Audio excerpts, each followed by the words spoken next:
John and Steve from Midlands Metalheads, and today we're at HRH Prog 7 in Pwllheli, North Wales. And we're speaking with this winter machine. How you doing, guys? All right, thank you. And one of our lights has just got off. So it's in protest. I told you. I told you. Pete, what have you done? Just stick your head over there. I think is it the one the other end, Kate? I would imagine the battery's gone on it. Don't worry about it, Kate. Yeah, It's still got the okay. other one. It'll only do us a favour. Yeah. Put us in a bit softer light. With our faces for Like the radio. heart videos from the We're not going to get much better looking. Well, they were all wincing anyway. You should have just sat the dog on here. Might start that one again, shall we? Yeah. Because something goes dark. The mic's working. Yeah, Yeah, Mike's cool. working. Right, let's start again. Right, okay. Well, this is John and Steve from Midlands Metalheads, and we're on site at Pwllheli, North Wales, HRH Prog 7. And today we're speaking with the whole of this winter machine. How you doing, guys? Minus one. Minus one. Yeah. Okay. All right. It's in transit. He's still on his Oh, way. he's still on his way. Oh, okay. No, he's in a transit. Oh. I like it. I like it. It's okay. You're playing tomorrow. Yes, right. we are. Yes, right. So you've got a little bit of time to get out of the transit. Yes. Yeah. When we untie him. Maybe. Yeah. Right, for our benefit and for the benefit of our listeners, do you want to sort of introduce yourselves and say what you do in the band? So. My name's Mark and I'm keyboard player. I'm Pete, I play bass. I'm Andy, I do very little. No, I'm the drummer. And transvestite. I'm Scott, I play guitar. Al, vocals. And who's missing? Graham on guitar as well. Excellent. Well, obviously you guys have got the one album out at the moment, which has done very well, and the new one on the way. Yes, Yeah, which is imminent. supposedly. Yeah, Yes. I think last time we spoke, Al, it was very, very soon, and you were actually performing tracks from the album. That's right. So, yeah. Have we got an official release date yet? Yeah, no. We went back and we decided to do the 70s thing where people used to tour the material before the album came out, you know, like Led Zeppelin, Rush and all those guys used to go out in the 70s and 80s and do the new song, the new stuff before the actual release. That's our excuse anyway. But no, it's about 95% complete. It should be out. Hopefully all the pre-orders will be done by the end of this month, hopefully. The artwork's in place, we just need to get back into the studio and do the last kind of couple of tweaks and a couple of vocal lines and many stuff. And those tweaks come about because you've been out there and you've played it and you've got more, things have evolved a little bit. Actually, you want to do it this way. Actually, yeah. I mean, some have, and the others are because the studio's been quite busy. Getting back into the studio and having that kind of continuity. We've been to all the studios as well. It's not like the first album. It's not all been recorded in one place. But you're at the mercy of obviously 6 people having the time. Trying to get into the same room at the same time is difficult enough without the studio. Having like one free slot every 3-4 months or something. So it's 98. I'd say 98% done. So it's gone 3% more in the last 2 minutes. Yeah. See how that works. It's like self-evolving. Is that all happening in this transit van? That's right. When you get seeing it, it'll be fine. My name's Alan. Maths is my speciality. So the title? Have we got the title for the album? Yeah, it's A Tower of Clocks. Be careful when you Google that. Yes. Yeah, I'm a little bit clumsy on the keyboard. So, bear that in mind. Why? And do you want to... Oh, yes. Sorry. It'll be fine in Wales because there's that many L's. Yeah. Yeah. Well done. Thank you for yeah. our final appearance. Or anywhere in Wales. Tell us a little bit more about the album in terms of subjects covered, change in style since the last album, any evolution, things like that. Definite change in style, I'd say. Yeah, well, it's a completely different band from the first albums. Mark, myself, and Al are the only original members. Andy, Scott, and Graham came in after the first album release, so it's very much a different sound now. It's much more direct. I think the original band was very. We got together very, very quickly. We wrote very, very quickly and pretty much released the album between September and January, and that was because it was 90% written. When we all it was just a case of Mark showing us the songs, or me showing them the songs, or whatever we'd individually written. And that lineup for all the album's been out a couple of years, and it's the only album people know by us. But that line was all together for about 4 months, and then we got other people in, and Andy's the last new, but even Andy's been in the band over a year now, so it's a very different sound now. I think it's much more a band sound, rather than the debut was myself and Mike mostly bringing in material from the outside in and getting it recorded. And I think the new, although it still sounds like This Winter Machine, I think it's very much a different pony. Have you heard anything off the new album? Well, you played it at the Robbie. Yes. Yeah. So do you like feel that it's a natural evolution from the first album? Yeah. But do you think it would have gone that way if you hadn't have had new fresh blood in the band? No. Is that sort of No, I don't think it would have. No. I think the new members each bring their own presence and their own influences and things like that. So we are very much a collaborative thing. Yeah, it's naturally different because you have got, like you say, new blood in. Yeah. Graham, the guitarist, who's not here, we've worked together before, myself and him, and we got a certain sound together, and he's brought that back into the band, which was completely different to the original guitarist. And what background are you guys? Where do you feel that you'll bring in? What influences are you bringing into the band? Scott? For me, it's just I listen to all sorts, and it's a bit of cliche, but I think my influences. I do listen to your classic sort of prog, your Metalheads and stuff. But my other influences are, I guess, are more of a rock background, so maybe a Dream Theater sort of style. Bon Jovi? Not Bon Jovi. Ooh. Thank you. No, just like your Dream Theater, the Queensryche, that sort of style. I don't know whether it comes out in our songs as such, but that's just my style and my way of playing, which adds to the sound, really. So would you say that the new album's got a heavier feel to it than the first In one? places. I think so. I think probably because there's now 2 guitars. It's not heavy, but it's more, I don't know how to describe it, more solid. I don't know. Weighty. Yeah, a little bit weighty, yeah. I think we cover more sort of, the soundscape's bigger because of the two guitars. Rhythmically. Yeah. Rhythmically, it's Certainly stronger. drumming wise, yeah. I think when I think the important thing for me is that people can listen to it and like it on the first listen. There's a lot of prog that people give me a CD and they say, "Oh, don't judge it on its first listen. Yeah. Make sure you listen to it 3 or 4 times." And that's kind of anathema to me what music is. When I grew up, I grew up on everything from kind of early Aussie to early Maiden and all that kind of stuff, and then graduated to stuff like Rushbury. We're all stuff that I loved first time I heard it. I don't really invest a great deal of time in bands that I don't like on first listen or at least second listen. Of course, things you stick with you and you grow. But I think it's important to when you're writing to try and be as direct as possible, whatever the genre is. Rather than trying to be, obtuse. I think that we're still. The first album was very melodic, and I think the second album still is. But I think what's changed is that it's slightly heavier, and it's slightly less protracted. I think the songs on the first album, the longest song's about 15, 16 minutes. 16 minutes a total. Yeah, we've got nothing now that's gone over 10 minutes. Which is still long. It's four Bohemian Rhapsody, but it's more pared down. And a little bit more direct. But it's kind of. We were saying earlier that we don't really have a way of writing at all. It's just literally we go in a room and Feed off each other. Don't and whatever happens. We don't really give it a great deal of thought. It's just we try and be as organic as possible, which is kind of anathema to what a lot of prog is.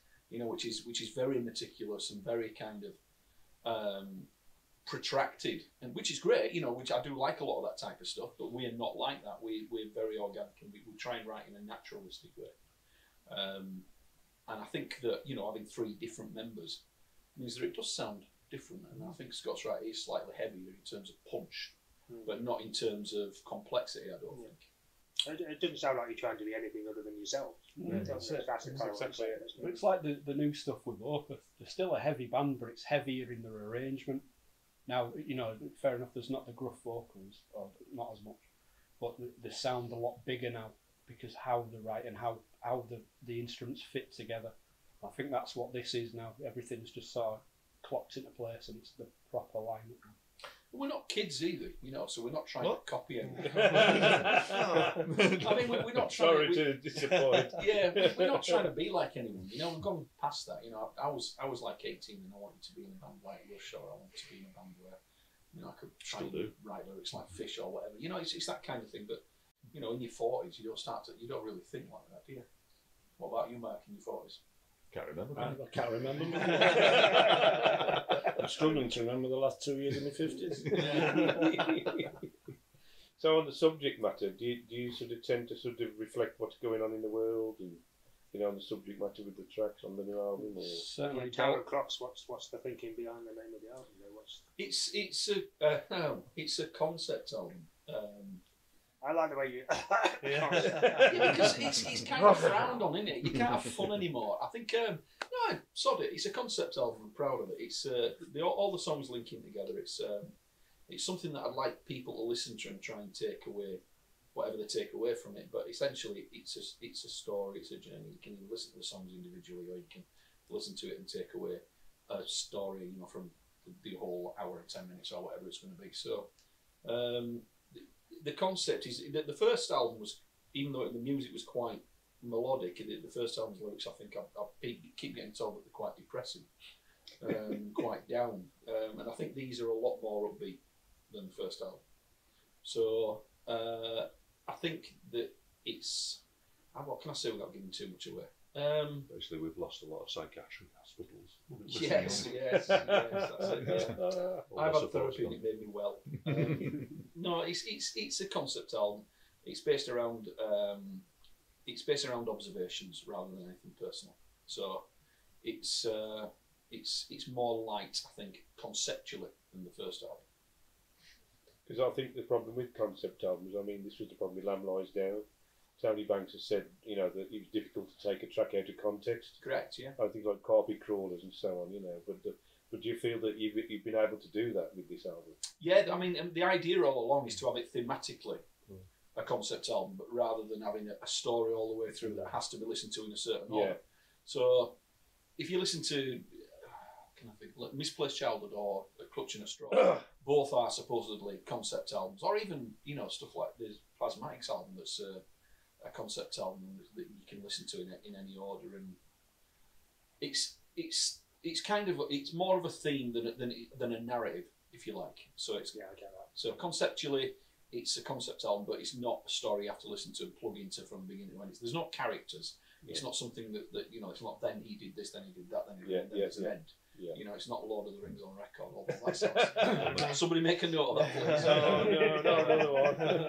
No. Because so many bands who do a concept album, they say you've got to hear the tracks in order, you know. Because No. it's, No. Do whatever you want. I think because we have sort of road tested some of the material as well, and we've played them in the set in different orders, and they all work no matter which way around you put them is a good They're individually insight to the track. You know, you can pick a piece out. Oh, that's really good. Other than the opening and closing tracks, Pete's exactly right. They're the only two tracks that were designed to be the opening and closing track on the album.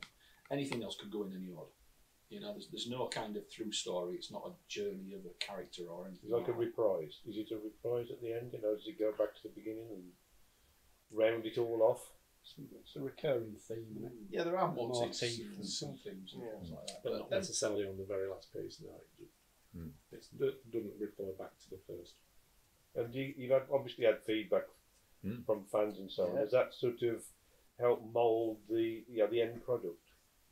I think we take on board what people say, but Have you actually gone back to the drawing board and thought, there's based songs. on Not what on people anyone's have feedback. said? Not No, based on the songs we've listened to back on live recordings and gone, maybe we should put that bit there, or play that bit twice, or cuts it down. yeah, or bin that, you know. But I think what we do now, it just sounds really good. It really, really does sound like Buzz Plus, and you know, it's really, really good stuff.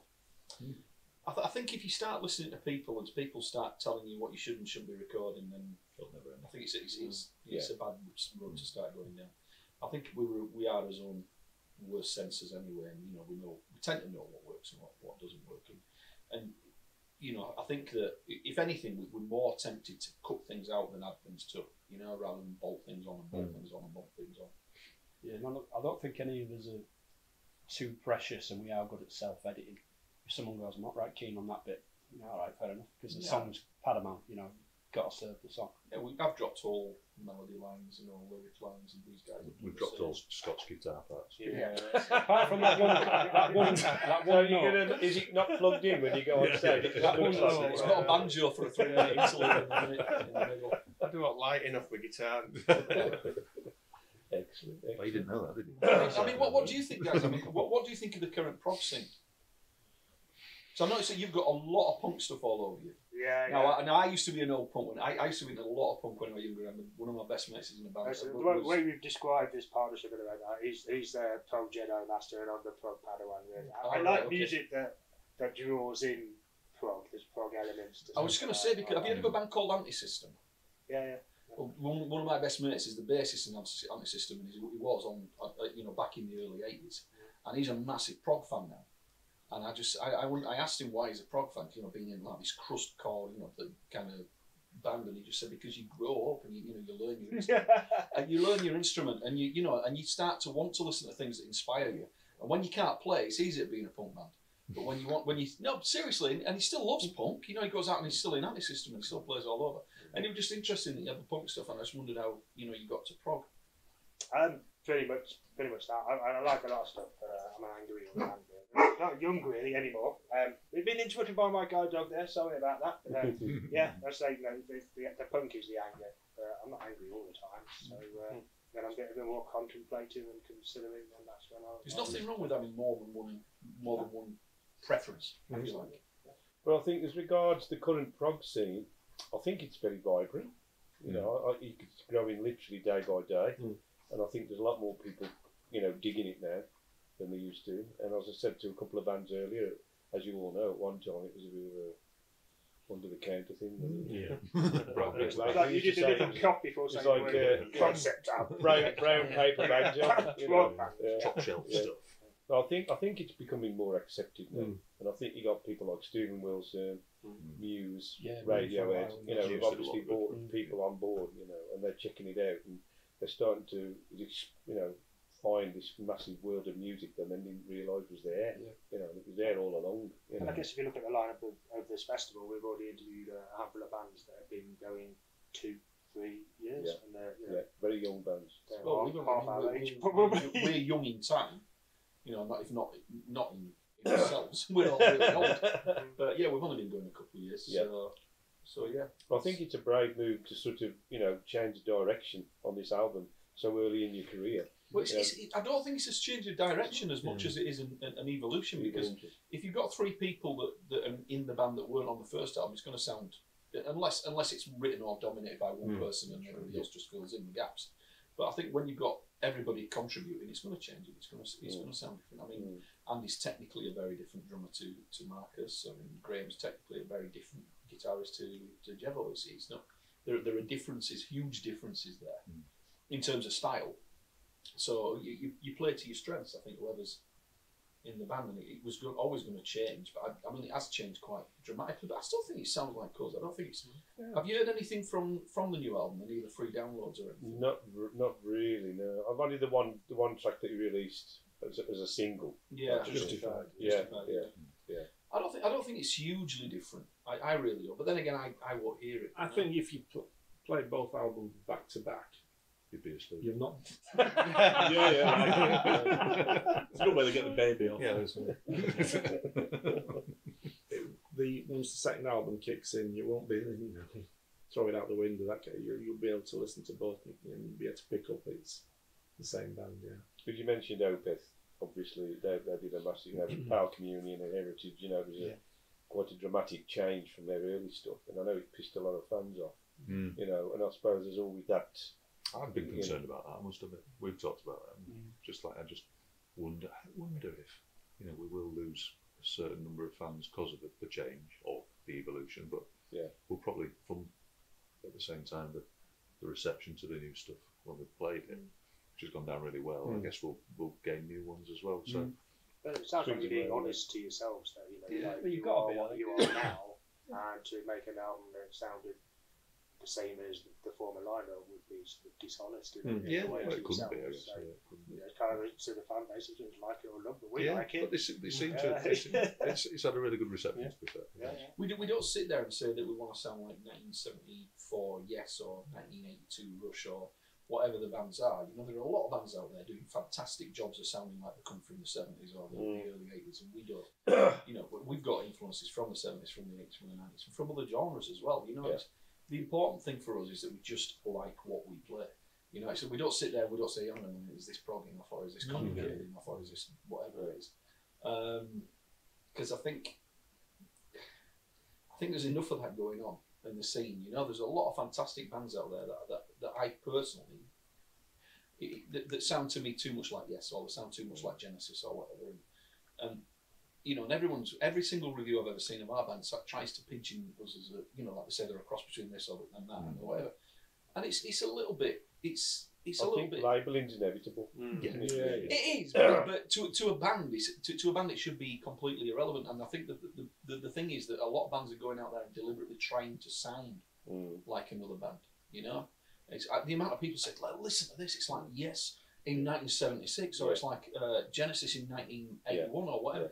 And I think, well, I've already got Genesis albums from 1981. I've already got Yes albums from 1976. But it's kind of, you can be as protracted as you want, I suppose, but ultimately, what it comes down to is if you can write things that you want to write and everybody else in the band likes it, and if people like it, then you're lucky, and that would be lucky so far.